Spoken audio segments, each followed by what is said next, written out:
ಇನ್ನು ಕಾಂಗ್ರೆಸ್ನ ಹಿರಿಯ ನಾಯಕ ದಿಗ್ವಿಜಯ್ ಸಿಂಗ್ ಅವರು ಏಕಾಏಕಿ ಬಿಜೆಪಿ ಮೇಲೆ ಅವರಿಗೆ ಪ್ರೀತಿ ಬಂದ್ಬಿಟ್ಟಿದೆ. ಗುಜರಾತ್ನಲ್ಲಿ ಒಂದು ಕಾರ್ಯಕ್ರಮ ನಡೀತು. ಅಲ್ಲಿ ಅಡ್ವಾಣಿ ಎದುರು ನರೇಂದ್ರ ಮೋದಿ ಅವರು ಹಿಂದೆ ನೆಲದ ಮೇಲೆ ಕೂತಿರೋದು ಒಂದು 1990ನೇ ಇಸ್ವಿದ ಒಂದು ಫೋಟೋ ಸ್ಕ್ರೀನ್ಶಾಟ್ ಹಾಕ್ಬಿಟ್ಟು ನೋಡಿ ಬಿಜೆಪಿನಲ್ಲೇ ಇದೆಲ್ಲ ಸಾಧ್ಯ ಆಗೋದು, ಸಂಘ ಪರಿವಾರ ವ್ಯವಸ್ಥೆ ಒಳಗೆ ಹೇಗೆ ಬೆಳೆದು ಮುಖ್ಯಮಂತ್ರಿ ಮತ್ತು ಪ್ರಧಾನಿ ಆಗ್ಬೋದು ಅನ್ನೋದನ್ನ ಶ್ಲಾಘಿಸಿದ್ದಾರೆ. ಇದನ್ನೇ ಅಸ್ತ್ರವಾಗಿಟ್ಟುಕೊಂಡ ಬಿಜೆಪಿ ಇದು ಕಾಂಗ್ರೆಸ್ನಲ್ಲಿ ಸಾಧ್ಯನಾ ಅಂತ ಪ್ರಶ್ನೆ ಮಾಡಿದ್ದಾರೆ. ಪಕ್ಷ ವ್ಯವಸ್ಥೆ ಮತ್ತು ಸಂಘಟನೆಯ ವ್ಯವಸ್ಥೆಯ ಅಡಿಯಲ್ಲಿ ಆಳುವಂತಹ ಸಂಸ್ಥೆಗಳೆಲ್ಲ ಬದುಕುಳಿಯತ್ವೆ ಹಾಗೆ ಕೌಟುಂಬಿಕ ಮತ್ತು ರಾಜ ವ್ಯವಸ್ಥೆಯಲ್ಲಿ ಬದುಕೋರು ಹಾಳಾಗಿ ಹೋಗ್ತಾರೆ. ಸಾಮ್ರಾಜ್ಯಗಳು ಏಕೆ ನಶಿಸಿ ಹೋದ್ವು ಅಂದರೆ ಸಾಮ್ರಾಜ್ಯದಲ್ಲಿ ಮುಂದುವರಿಸಕ್ಕೆ ಯಾರು ಇಲ್ಲ. ರಾಜ ಯುವರಾಜ ಸತ್ತ ಮೇಲೆ ಮುಗಿದೋಯ್ತು ಕತೆ ಸಾಮ್ರಾಜ್ಯ. ಆದ್ರೆ ಅದು ಹಂಗಲ್ಲ. Take for example lot of ಕಂಪನಿಗಳು ತೊಗೊಳ್ಳಿ. Tata is A classic example. ನಿಮಗೆ ಯಾಕೆ ಉಳಿಯತ್ತೆ ಅನ್ನಕ್ಕೆ.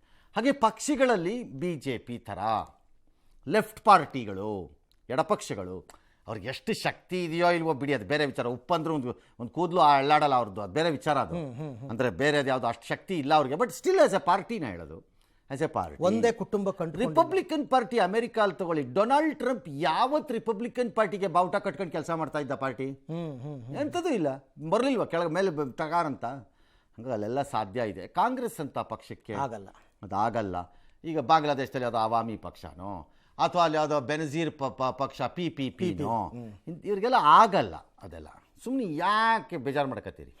ಜೀನಿ ಸ್ಲಿಮ್ ತಗೊಳಕ್ಕೆ ಸ್ಟಾರ್ಟ್ ಮಾಡಿದ್ನೋ ಅವಾಗ ಮಂತ್ಲಿ ಪೀರಿಯಡ್ಸ್ ಆಗ್ತಾ ಇದ್ದೀನಿ. PCOD ಪ್ರಾಬ್ಲಮ್ ನಾರ್ಮಲ್ ಆಗಿದೆ, ಥೈರಾಯ್ಡ್ ನಾರ್ಮಲ್ ಆಗಿದೆ. ಪೀರಿಯಡ್ಸ್ ಎಲ್ಲ 6 ಮಂತ್ ಆದ್ರೂ ಆಗ್ತಾ ಇದ್ದಿಲ್ಲ, ಇವಾಗ ರೆಗ್ಯುಲರ್ ಪೀರಿಯಡ್ಸ್ ಆಗ್ತಾ ಇದೆ. ಜೀನಿ ಸ್ಲಿಮ್ ನ ಯೂಸ್ ಮಾಡಿ 8 ತಿಂಗಳಲ್ಲಿ 55 kg ಸಣ್ಣ ಆಗಿದ್ದಾರೆ. ಜೀನಿ ಸ್ಲಿಮ್ ತಗೊಳ್ಳಿ, ಬೇಗ ಸಣ್ಣ ಆಗ್ತೀರಾ, ಫ್ಯಾಟ್ ಲಾಸ್ ಆಗ್ತದೆ. ಜೀನಿ ಸ್ಲಿಮ್ ನ ಯೂಸ್ ಮಾಡಿ 100% ಯಾವುದೇ ಸೈಡ್ ಎಫೆಕ್ಟ್ ಇಲ್ದಂಗೆ ಸಣ್ಣ ಆಗ್ತೀರಾ. ಬಾಂಗ್ಲಾದೇಶದಲ್ಲಿ ಜಿಹಾದಿಗಳ ಅಟ್ಟಹಾಸ, ಎಲ್ಲರ ಮೇಲೆ ದಾಳಿ ಅಂತೆ, ಕಂಡುಕೊಂಡವ್ರ ಮೇಲೆಲ್ಲ. ಅದಾದ ಜನಪ್ರಿಯ ಗಾಯಕ ಅಂತೆ ಜೇಮ್ಸ್ ಅವ್ರ ಸಂಗೀತ ಕಾರ್ಯಕ್ರಮದ ಮೇಲೆ ದಾಳಿ. ಒಂದು ಅವ್ರು ಕ್ರಿಶ್ಚಿಯನ್ ಅಂತ, ಎರಡನೇದು ಅದೇನೋ ಕ್ರಿಸ್ಮಸ್ಗೆ ಹಾಡ್ತಾ ಇದ್ದಾರೆ ಅಂತೇನೋ ಒಂದು. ಸರಿ, ನೀವು ಮಾಡ್ತಾ ಇರಿ. ಒಂದು ದಿನ ನಿಮ್ಮನ್ನು ಸರಿಯಾಗಿ ಬಾಲ ಕತ್ತರಿಸೋ ದಿನ ಬರುತ್ತೆ. ಆಗ ಕತ್ತರಿಸ್ತೀವಿ ಎಲ್ಲರೂ ಸೇರಿಕೊಂಡು.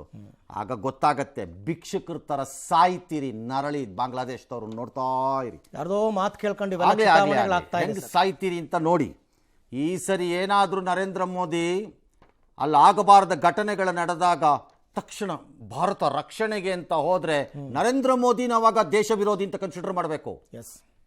ಹೋಗಿ ಕೂಡ್ದು ನಾವು ಅವ್ರಗಳ ರಕ್ಷಣೆಗೆ ಯಾವುದಕ್ಕೆ ಸತ್ರ ಸಾಯಿರಿ ಅಂತ ಬಿಡಬೇಕು ಅವ್ರನ್ನ. ಕರೆಕ್ಟ್, ಹೋಗಿ ಕೂಡ್ದು ನಾವು. ಇನ್ನು ರಾಷ್ಟ್ರ ರಾಜಧಾನಿ ದೆಹಲಿಯಲ್ಲಿ ಹೊಸ ವರ್ಷಾಚರಣೆಗೆ ಕೌಂಟ್ಡೌನ್ ಶುರುವಾಗಿರೋ ಬೆನ್ನಲ್ಲೇ ದೆಹಲಿ ಪೊಲೀಸರು ಮಹತ್ವದ ಕಾರ್ಯಾಚರಣೆ ನಡೆಸಿದ್ದಾರೆ. ಆಪರೇಷನ್ ಆಘಾಟ್ 3.0 ಅಡಿಯಲ್ಲಿ 660 ಜನರನ್ನ ಬಂಧಿಸಿದ್ದಾರೆ. ದೆಹಲಿ ಆಗ್ನೇಯ ಜಿಲ್ಲೆಯ ಪೊಲೀಸರು ಸುಮಾರು 2 ಡಜನ್ ಅಕ್ರಮ ಶಸ್ತ್ರಾಸ್ತ್ರ, ಲಕ್ಷಾಂತರ ನಗದು, ಅಕ್ರಮ ಮದ್ಯ, ಮಾದಕ ವಸ್ತು, ಕದ್ದ ವಸ್ತುಗಳನ್ನೆಲ್ಲ ವಶಪಡಿಸಿಕೊಂಡಿದ್ದಾರೆ. ನ್ಯೂ ಇಯರ್ ಸೆಲೆಬ್ರೇಷನ್ ಸಂದರ್ಭದಲ್ಲಿ ಅಪರಾಧಗಳನ್ನ ತಡೆಗಟ್ಟುವ ಉದ್ದೇಶದಿಂದ ಈ ಕ್ರಮ ತಗೊಂಡಿದ್ದಾರೆ. ಇನ್ನು ಬೆಂಗಳೂರಿನಲ್ಲೂ ಡ್ರಿಂಕ್ ಅಂಡ್ ಡ್ರೈವ್ ಎಲ್ಲ ಜೋರಾಗಿದೆ. 140 ಪಾಯಿಂಟ್ಗಳಲ್ಲಿ ತಪಾಸಣೆ ನಡೆಸ್ತಾ ಇದ್ದಾರೆ. 500ಕ್ಕೂ ಹೆಚ್ಚು ಕೇಸ್ ದಾಖಲು ಮಾಡಿದ್ದಾರೆ. ಇದನ್ನ ನೋಡಿ, ಸೀಬರ್ಡ್ ಬಸ್ ಚಾಲಕ ಒಬ್ಬ ಡ್ರಿಂಕ್ ಅಂಡ್ ಡ್ರೈವ್ ತಗಲಾಕೊಂಡಿದೆ. ಯಾಕಂದ್ರೆ ಮೊನ್ನೆ ತಾನೇ ಒಂದು ಬಸ್ ದುರಂತ ಆಯ್ತಲ್ಲ, ಆ ಕಂಪನಿಯ ಬಸ್ ಚಾಲಕ ಕೂಡ ಕುಡಿದು ಸಿಕ್ಕಾಕೊಂಡಿದ್ದಾರೆ, ಕೇಸ್ ಹಾಕಿದ್ದಾರೆ.